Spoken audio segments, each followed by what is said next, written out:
Jo crec que han estat 24 hores molt profitoses.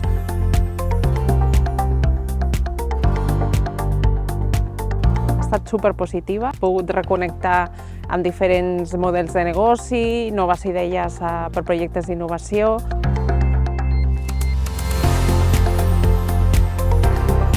Hem pogut reflexionar sobre què vol dir la sostenibilitat, això que és tan complexa, no? Que tothom en parla però és tan complexa de ficar en accions, a pensar KPIs que ens ajudin a tots a millorar.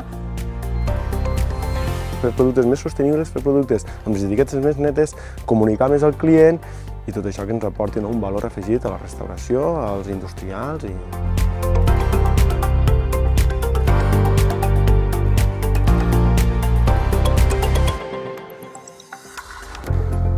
El clúster respira una sensació molt familiar, vull dir, és com si estiguessis a casa. Això ajuda a fer uns grups de treball molt dinàmics, molt col·lectius, amb opinions que la gent les diu i es comparteixen ràpidament i es troben moltes sinergies.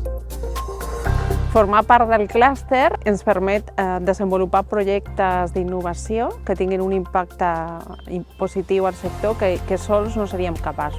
Jo crec que aquestes xerrades, aquestes inversions s'haurien de fer més sovint i crec que aquest 2023, si ho treballem i continuem treballant com s'ha treballat aquestes 24 hores, traurem conclusions molt bones.